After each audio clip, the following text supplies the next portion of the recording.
他只顾好奇地把玩猎枪，却丝毫没有注意到脚下椅子的摇晃。就在他准备把枪放回原处时，突然脚下一滑，猎枪竟意外走火。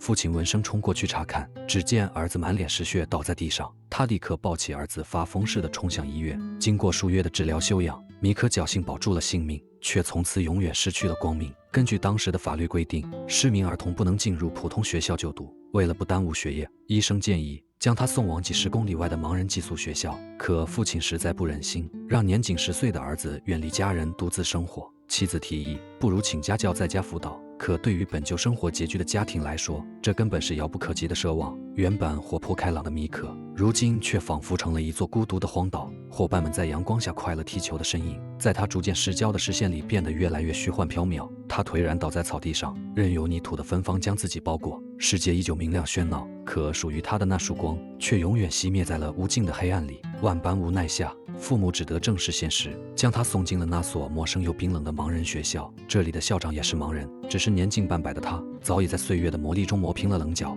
认为只有安分守己才是盲人最终的归宿。他们会在这里习得一技之长，编织界限便是他们仅有的生存方式。这种近乎冷血的职业预言让父亲心如刀绞，但在残酷的现实面前，他唯一能做的只有放手。临行前，父母望着窗台上的儿子，不舍得挥手道别，可米可只是呆呆站着，没有半点回应。小小的身影立在窗边，单薄得让人心疼。他的世界里只剩下一片模糊的光影。父母的心里百感交集，最终也只能不舍得转身离去。直到那朦胧的身影彻底消失，米可才对着空荡荡的窗户轻轻挥了挥手。就这样，他被留在了这座冰冷的学校。但谁也没想到，正是在这里，他即将迎来改变一生的重要转折。开学后的第一餐，他幸运地结识了第一个挚友菲利谢。可当修女带领大家做餐前祷告时，菲利谢却好奇地伸手摸向了他的脸，想靠触觉感知他的模样。或许是还无法接受自己失明的现实，米可显得十分抗拒。但这个小小的插曲并没有影响两人渐渐走近。饭后，他们一起爬到树上聊起了天。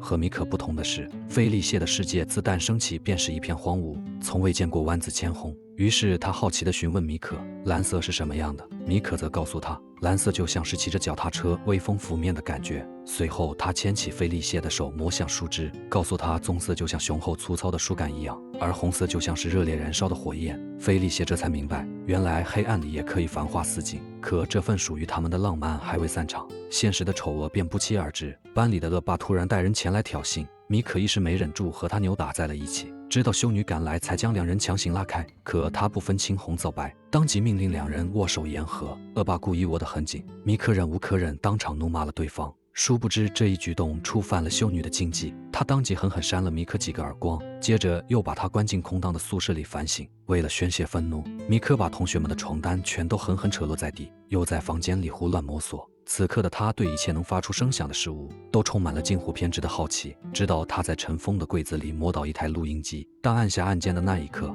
命运沉重的齿轮发出了清脆的啮和声，一个属于声音的灵珠正破土而出。到了晚上，修女本以为一整天的禁闭足以驯化米可的野性，可她错了。当她用那副圣洁慈悲的嗓音给孩子们讲故事时，米可微动的嘴角正在进行一场无声的暴动。她用满口的污言秽语回击了所有的不公。很快到了第二天，她被修女带进了唐老师的课堂。不同于校长的冷酷和修女的教条，唐老师温文尔雅，是个眼里有光的健全人。他特意将米可安排在第一排，耐心教他如何使用盲文板。可米可却一把将盲文板推落在地。唐老师见状并未责备，而是拿来带着山野气息的松针与松果，让孩子们用触觉去感知植物的形态。随后又要求大家写一篇关于季节的文章。米可却满是不屑地说道，这些我都见过，没什么好写的。唐老师蹲下来温柔地告诉他，你见过花开，但还是会闻一闻花的味道。音乐家也会闭上眼睛感受音乐，因为那样就能放大听觉，触碰到音符的力量。你有5个感官，为什么只用1个呢？这番话如同一束温柔的光，悄然照进了米可封闭已久的心房。就在他试着打开感官触摸世界时，耳畔忽然掠过一阵熟悉的广播声，那是他最痴迷的白鲸记。于是他循着声音一路追寻，最终摸索到了一堵斑驳的墙下。正当他沉浸在惊险刺激的故事中时，几颗调皮的石子不偏不倚地落在身旁。恶作剧的主人是法兰斯，一个像野鹿般灵动的女孩。身为帮佣之女，她被严令禁止与盲人小孩来往。可米可身上那种优越而神秘的气质，却像磁铁一样吸引着他。所有的试探在交谈中化为柔软。听闻米可坠入黑暗的遭遇后，他原本的好奇瞬间转为愧疚，连忙拿出糖果扔给了米可，算是为刚才的恶作剧送上一份真诚的补偿。紧接着他又偷偷跑下楼，带着米可来到一处废旧仓库，这里有一辆坏掉的自行车。米可只是简单摸索了几下，便敏锐地判断出车子并没有坏，只是链条松脱了。于是两人合力将车身翻转，米可的指尖轻拂过冰冷的金属，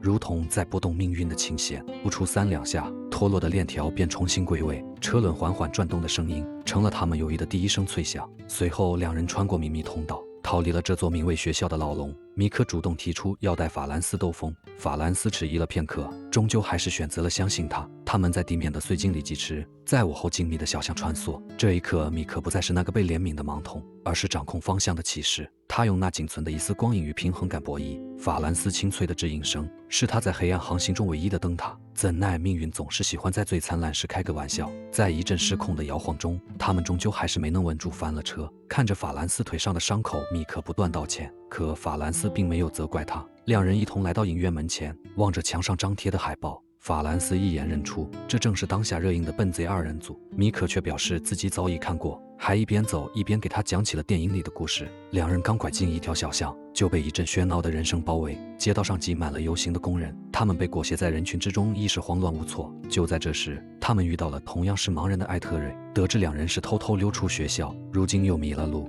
艾特瑞便主动提出护送他们回去。交谈间，他们才知道艾特瑞也曾在这所盲校求学，如今在炼钢厂做接线员，这让他们不禁好奇，炼钢厂岩浆滚滚，他是如何坚持下来的？艾特瑞却笑着回答，我虽然看不见，但我可以想象，那里又高又大，色彩鲜亮，就像一间洒满阳光的饼干工厂。这番话再次深深触动了米可，原来即便身处无边黑暗，心中也能生出属于自己的光亮。回去的路上，他的脑海中忽然涌现出一个奇特的想法，用录音机来完成那篇关于季节的作业。但由于录音带不够用，他便拉着菲利谢一起悄悄溜进办公室，拿走了校长的录音带。他们把磁带缠在杆子上，录下林间清脆的鸟鸣，让浴室的花洒轻轻落下，模拟淅淅沥沥的雨幕，用沾水的手指轻拍手心，模仿雨滴落在枝叶上的滴答声，晃动餐盘，制造出阵阵低沉的雷鸣。又凑近窗缝，收录进窗外掠过的风声。在菲利谢惟妙惟肖的模仿下，他们甚至捕捉到了蜜蜂振翅的嗡嗡声响，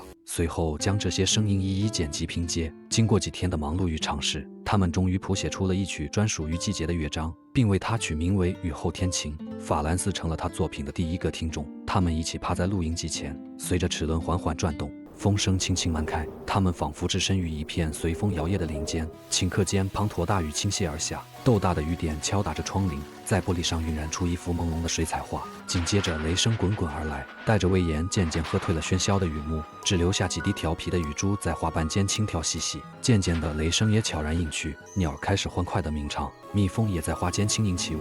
这些声音为米可推开了一扇更宽广的窗，也让他看见了一个更加辽阔的世界。可到了交作业那天，校长听完却勃然大怒，他斥责米可不仅不专心学习盲文，还擅自使用学校的录音设备，当即命令唐老师严加管束这个顽劣的学生。其实唐老师十分喜爱这份独特的作品，可碍于校长的威严，他也只能无奈地将米可送回座位。米可心中刚刚燃起的光亮与热情，就这样被一盆冷水无情浇灭。然而命运的残酷远不止于此。这天夜里，他好不容易才沉沉睡去，却被噩梦骤然惊醒。更可怕的是，他的双眼就此彻底失去了仅存的微弱光明。他一次次摸索着按下电灯开关，可无论亮与不亮，他都再也看不见一丝光线，再也点亮不了心中那束好不容易燃起的光。从那以后，他再也没有走进过教室，整日躺在床上不吃不喝，任凭宿管如何劝慰，也始终无动于衷。直到这天，唐老师带着礼物来到了宿舍，米可听见脚步声，立刻躲到了床底下。这一幕恰好被唐老师看在眼里，可他并没有戳破，而是走到床边，将礼物轻轻放在地上，里面正是被校长没收的录音机。他知道米可对声音有着异于常人的天赋，这个残缺的少年正凭借着仅有的天赋，倔强地对抗着命运的不公。他唯一能做的，就是帮米可拿回这件珍贵的东西。接着他自言自语道，可惜米可不认识盲文，不然就能读懂我的留言了。说着，他假意要将礼物收回，却被米可一把拉住。他随即向唐老师承诺，今后一定会好好学习盲文。自那之后，他再也没有缺席过学校的任何一堂课，每天都如饥似渴地学习盲文，如同在黑夜里执着地摸索着前行的方向。时光荏苒，一个学期转瞬即逝，按照惯例，期末这天，所有家长都会远道而来观看学生们的话剧表演。可到了挑选演员时，米可和几个调皮的同学不出意料地被校长排除在外。但这并未让他感到难过，因为他的内心深处正悄然酝酿着一场更为精彩的冒险。这天，他带着收音机找到法兰斯，打算一同录制一出名为《王子与恶龙》的声音剧。法兰斯的嗓音温柔又富有磁性，便负责录制旁白。米可则像一位独具匠心的魔法师，收集着生活中细碎的声响，将它们巧妙地编织成跌宕起伏的剧情。脚下树叶的簌簌轻响，是少年在丛林中寻觅恶龙时谨慎的脚步；老旧压水机发出的吱呀声，化作了漫天乌鸦的阵阵哀鸣。纸片相互交错摩擦，犹如蟋蟀在耳畔浅吟低唱。铁链与水槽碰撞的脆响，宛如古老城堡的大门正缓缓开启。在这片由声音构筑的世界里，米可仿若一只挣脱束缚的飞鸟，再次拥有了振翅高飞的力量，在这充满想象与创造的天空中肆意翱翔。然而，随着故事不断深入，他渐渐发现单一的声音难以支撑起整个故事的生命力。于是，他开始召集身边志同道合的伙伴，一同参与声音剧的录制。比起学校里枯燥乏味的课程，几乎所有人都对这场奇妙的冒险满怀兴致与好奇。就连之前欺负过米可的恶霸也被深深吸引，主动带着小弟加入了他们。众人围坐在这方小小的天地里，用声音共同描绘出了一个斑斓鲜活的世界。为了录制恶龙喷射火焰的声音，他们在艾特瑞的带领下来到了炼钢厂。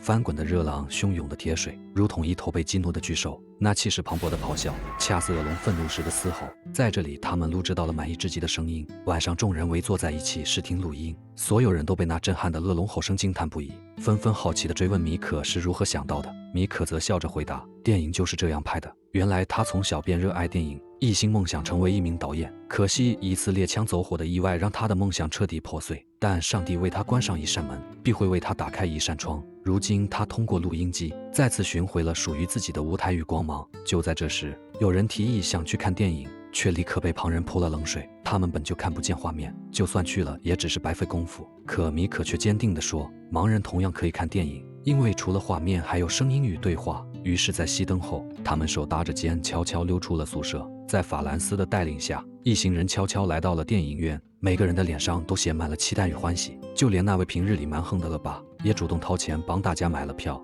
众人聚在一起，用心聆听着电影里的一切。荧幕上正放映着喜剧《笨贼二人组》，米可凭着记忆为大家讲解听不懂的情节，搞笑滑稽的桥段接连不断，逗得全场观众哄堂大笑。孩子们也被这欢乐的气氛感染，跟着笑成一片。这一刻，黑暗的影院仿佛变成了一座温暖的小天堂，所有的歧视、误解和偏见都如青烟般悄然散去，只留下纯粹的欢乐在空气中肆意流淌，还有那无限的想象在每个人的心头绽放。米可情不自禁地握住了法兰斯的手，用指尖的温度传递着只属于他们的快乐。回去的路上，其他孩子都意犹未尽，兴致勃勃地讨论着影片中的情节。米可却和法兰斯一同返回仓库，去取被落下的录音机。柔和的月光下，他们并肩而坐，法兰斯伸手轻轻抚上米可的脸庞。这一次，米可没有抗拒，任由他的指尖划过眉眼、鼻梁和脸颊。随后，他也缓缓抬手轻抚法兰斯的脸。没有视觉，却比亲眼看见更真切。他们用触摸代替目光，用心跳代替视线。原来真正的看见从来都无需眼睛。接下来的日子里，经过反复录制与精心编排，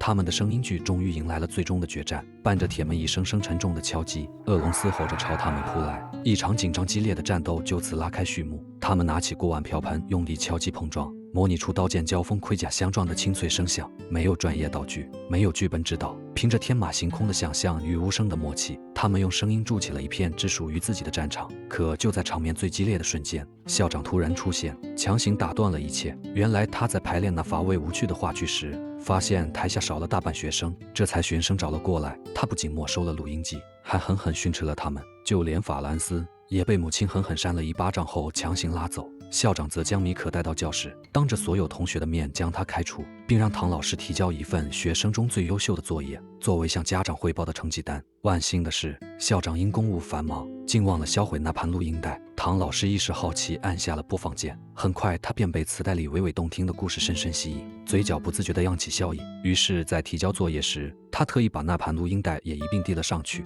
可校长连听都没听，便直接退了回来。唐老师终于忍无可忍，上前与校长争辩。米可固然顽皮，却有着异于常人的天赋，他懂得以独特的方式倾听生命，表达内心。我们不该剥夺他表达的自由。校长却冷冷驳斥道：“我校100年以来从未出过差错，正是因为我们严守规矩。或许有人觉得我们刻板过时，可这正是孩子们习得一技之长，将来能够自食其力的唯一途径。常年的黑暗生活早已磨灭了校长对光明与美好的向往，他固执地认为安分守己才是盲人唯一的出路。但他忘了，被剪去羽翼的雏鸟仍会在梦里丈量天空的辽阔，即便深陷无边黑夜，心中燃烧的火焰也终会在某一刻绽放耀眼的光芒。此时的唐老师不知该如何是好，只能向路过的女宿管倾诉：你在这里这么多年了，觉得这所学校的意义究竟何在？他到底帮助了谁？我们剥夺了他们最珍贵的东西，最后交出来的不是编织工就是接线员。宿管则告诉他，若是心意已决，就大胆去做，哪怕旁人不悦，也别让自己抱憾终生。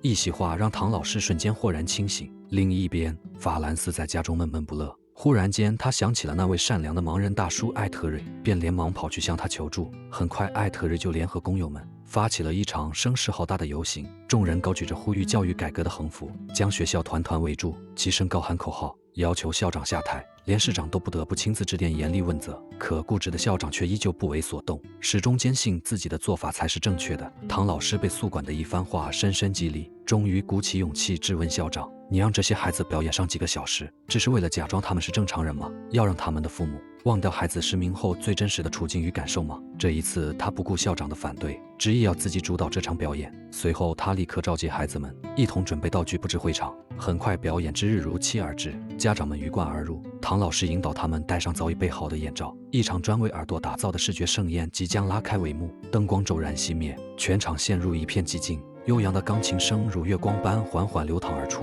孩子们扮演的王子与公主登场，随着各种道具发出各异的声响，一个奇妙的童话故事在众人的想象中徐徐展开。幽暗的森林传来乌鸦凄厉的啼鸣，狂风呼啸，落叶簌簌穿过林间，兵器碰撞的铿锵，巨龙的咆哮与勇士的呐喊交织在一起。台下的家长们仿佛被一股无形的魔力牵引，一同坠入了一个充满奇幻色彩的想象世界。他们第一次真切地感受到，原来盲人的世界并非只有无尽的黑暗，那里也有温暖的阳光和璀璨的梦想。他们仿佛亲身经历了一场惊心动魄的冒险，与小主人公们一同欢笑，一同紧张。当邪恶的巨龙最终被击败，美丽的公主终于迎来了她的王子，最终他们化作自由的海鸥，在想象的天际翱翔，从此过上了幸福快乐的生活。等演出结束，全场爆发出了雷鸣般的掌声，眼罩后面皆是热泪盈眶。一群孩子们手牵着手，欢快地走上舞台，尽情享受属于他们的荣耀时刻。1975年，意大利废除了盲人学校制度，让盲童们得以进入普通学校就读。米可的视力最终未能恢复，